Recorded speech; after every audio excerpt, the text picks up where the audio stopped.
Lectura del Santo Evangelio según San Mateo. En aquel tiempo, los discípulos le preguntaron a Jesús: ¿por qué dicen los escribas que primero tiene que venir Elías? Él les respondió: ciertamente Elías ha de venir y lo pondrá todo en orden. Es más, yo les aseguro a ustedes que Elías ha venido ya, pero no lo reconocieron e hicieron con él cuanto les vino en gana. Del mismo modo, el Hijo del Hombre va a padecer a manos de ellos. Entonces entendieron los discípulos que les hablaba de Juan el Bautista. Palabra del Señor.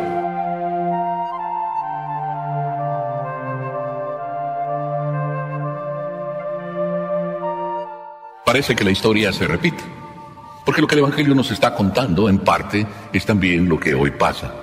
Como que el Evangelio nunca se ha vuelto antiguo, y los hechos del Evangelio se repiten. En tiempo de Jesús, cuando el Evangelio ahora nos está hablando, había una gran expectativa, al igual que hoy. Había circunstancias desagradables, malos ejemplos, testimonios buenos, y había también opiniones diferentes. Por todas partes resultaba un líder que decía esto, otro que decía esto, este maestro que se pronunciaba. Entonces no había periódicos que hablaban, había lo que hoy también hay. Había gente que por las calles iba diciendo las cosas que iban a pasar. Y existían los maestros a quienes acudían y les preguntaban, como conocedores entonces de todo, les preguntaban qué era lo que convenía hacer. Hoy también sucede eso. Por las circunstancias es un poco diferente, pero hoy acudimos al doctor, acudimos al psiquiatra, acudimos a la comadre, acudimos a la amiga, acudimos al que todos nos dicen que habla bien, acudimos también al brujo. Tenemos múltiples lugares a donde ir y acudir, y luego como que ya hemos acudido a todos, entonces como que se nos ocurre: voy a ir a ver al padrecito. Pero también el padrecito es X y el padrecito es Z. O sea, hay muchos padrecitos. Si nosotros somos un poquito más formados, decimos, bueno, tenemos al Papa y lo escuchamos. Entonces, el Evangelio en aquel tiempo, como nos dice aquí el Evangelio, en aquel tiempo, ¿qué pasó? Pasaba que había escribas, y los escribas eran los doctores de entonces, conocedores perfectos de la Escritura, como hay también hoy muchos conocedores que llamamos perfectos de la Escritura, de un lado o de otro, del lado católico y del lado no católico. Es más, hasta nosotros ya nos ha dado tengo que estudiar la Biblia, porque por lo menos ahí creo que está la verdad, tengo que estudiarla. Pero como no la puedo estudiar toda, ¿verdad?, porque es mucha, pues entonces voy a alguien que la conoce, a ver qué me dice. Entonces dicen los discípulos, estamos hablando de los que siguen a Jesús, y le preguntan a Jesús: ¿por qué dicen los escribas que tiene que venir primero Elías? Es decir, los maestros de la ley dicen y andan diciendo que Elías tiene que venir. Y nosotros, pues te seguimos a ti. Unos maestros dicen que Elías tiene que venir. Y tú, Jesús, no hablas de que Elías tiene que venir. A ver, explícate. Descífranos esto. Explícanos. ¿A quién seguimos? ¿A los escribas? ¿O ya nos está entrando duda también de si a ti te seguimos? ¿Qué está pasando en ese entonces? Está pasando que todos quieren seguir a los maestros y cada uno elige su maestro, ¿verdad? Y sigue a su maestro. Si yo les preguntara a ustedes si están a gusto en esta misa, a lo mejor me voy a poner yo en problemas. Si ustedes están a gusto en esta misa, a lo mejor ya desde que entraron me vieron a mí, hoy no, mejor voy a venir a la misa de la tarde. O a lo mejor dicen: ay, qué bueno que está el Padre. Si esto lo aplicamos al día de mañana, domingo, entonces ustedes a veces preguntan: Padre, ¿quién va a celebrar la misa? Y a veces puedo responder yo: pues no lo sé. Ay, pues es que quiero saberlo para saber a qué misa venir. Entonces quiere decir que ustedes también tienen su maestro, el padre que les gusta, con el padre que se entienden, el padre que habla bonito, y no voy a venir con el padre que regaña. ¿Verdad que sí? ¿Verdad que pasa eso? Es normal que pase, no crean que yo estoy como diciendo que está mal. Es normal que nos guste estar con alguien que consideramos que puede ser nuestro guía, que puede ser nuestro maestro, con el que nos podemos entender bien, por lo que sea, ¿no? Por el carácter, la personalidad, el modo de hablar, el espíritu con que comprende, con que escucha, con que habla, con que dirige, y pónganle ustedes todo lo que tienen en la cabeza.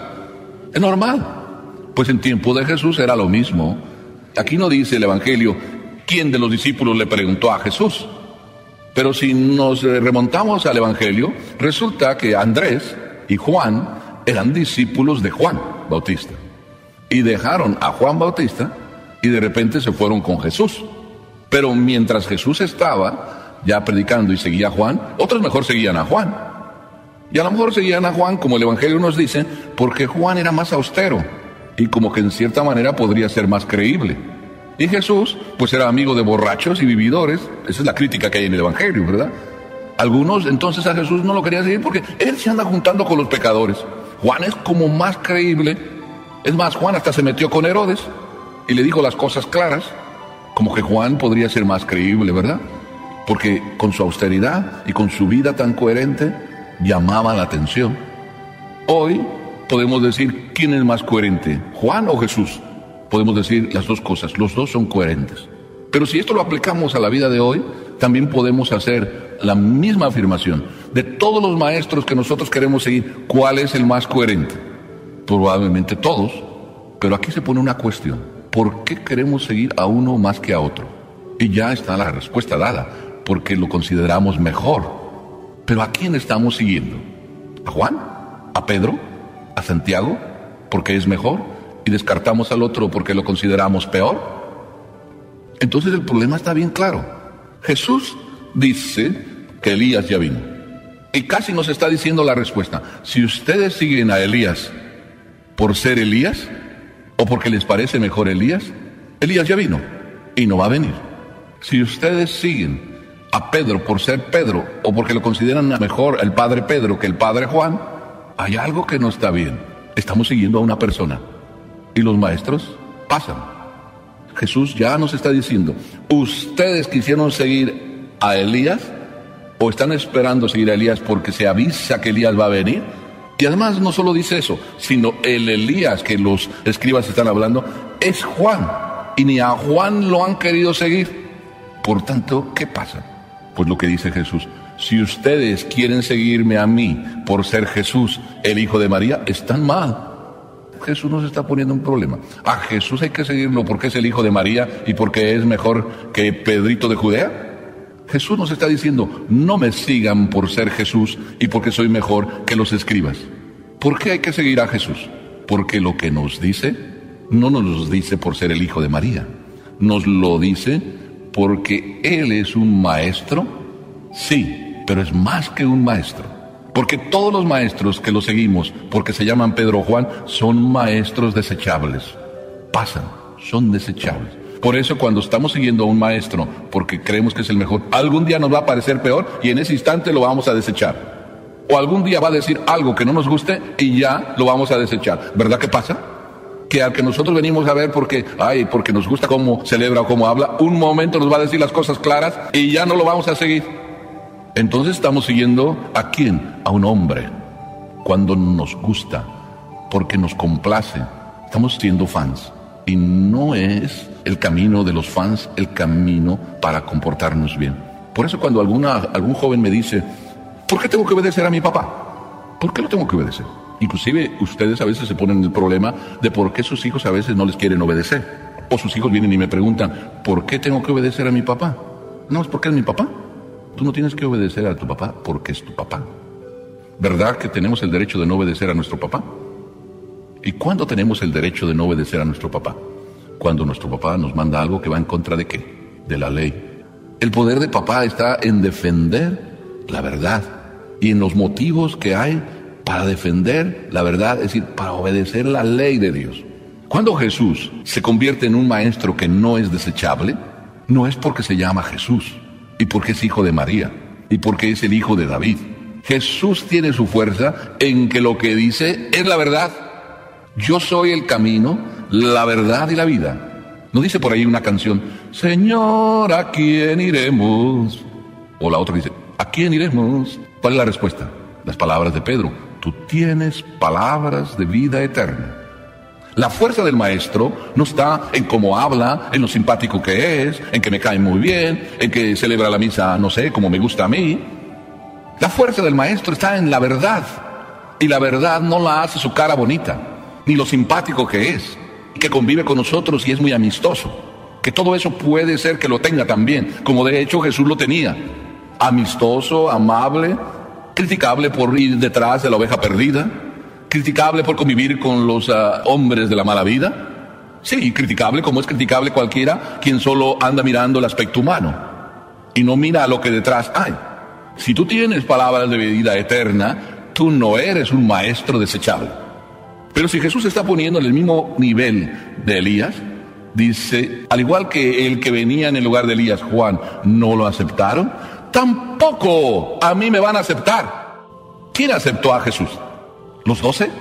Si los 12 mismo lo abandonaron. ¿Verdad que nosotros también podemos abandonarlo? De hecho, ¿verdad que lo abandonamos muchas veces? ¿Y en qué momento lo abandonamos? Cuando no nos gusta lo que nos dice. Entonces, cuando nosotros dejamos de creer en Jesús y seguirlo, es en el instante en que no nos gusta lo que nos dice, no estamos en la misma línea, en que estamos siguiendo a un maestro porque nos gusta lo que nos dice. Pero díganme, ¿cuándo Jesús nos va a decir algo que nos guste? Díganme, ¿cuándo? Si quieren ustedes, me voy a poner yo, indignamente, en el puesto de Jesús. Si yo me pongo a complacerles a ustedes y a decirles lo que a ustedes les gustaría que yo les dijera, ¿verdad que sería maravilloso yo? Y todos dirían, uy, el Padre Salvador es encantador, qué lindo, qué mono más lindo. Pero nadie que quiere seguir a Dios debe andar complaciendo, sino debe buscar el bien.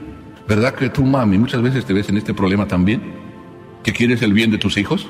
Y que en el bien que quieres de tus hijos, ¿verdad que a veces les tienes que decir las verdades? Y ¿verdad que cuando les estás diciendo las verdades, llegan a decirte tus hijos, tú no me quieres? Inclusive hasta llegan a decirte, no te quiero como mami. Cuando tu hijo o tu hija te está diciendo, tú no me quieres, y te dice más cosas, hasta te está ofendiendo e insultando probablemente tu propio hijo, en ese instante, ¿qué vas a decidir? ¿Complacerlo y cambiarse entonces tu postura? ¿Y porque mejor quieres que te diga que te quiere? ¿Quieres que te diga que te quiere o quieres salvarlo? Ahí está el dilema. Si tú quieres que te adoren, espérate que te van a adorar. Te van a adorar, te van a pasar por el grill, por la parrilla y te van a quemar. Acuérdate de lo que te estoy diciendo. Pero si tú quieres que quieran lo que Dios quiere y lo que es el bien de ellos, te van a adorar más tarde. Y esto vale como ejemplo lo que voy a decir. ¿De qué maestro se acuerdan ustedes?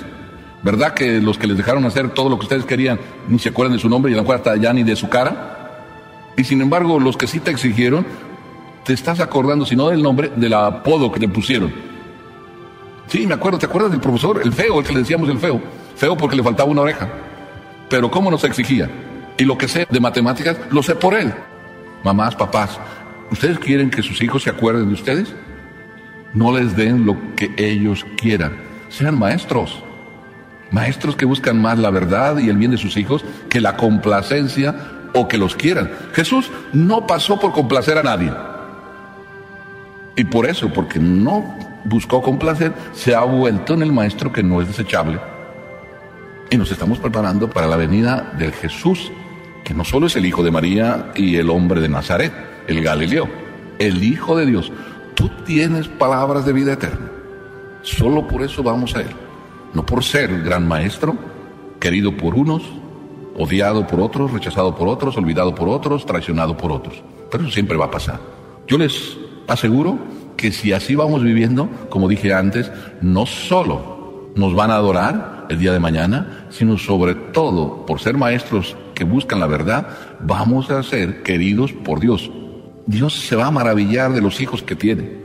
Y no nos va a sorprender que nos diga a Jesús al final de nuestra vida, ven, hijo mío, porque fuiste fiel en lo poco, ven a gozar de lo que yo te tenía preparado desde la eternidad.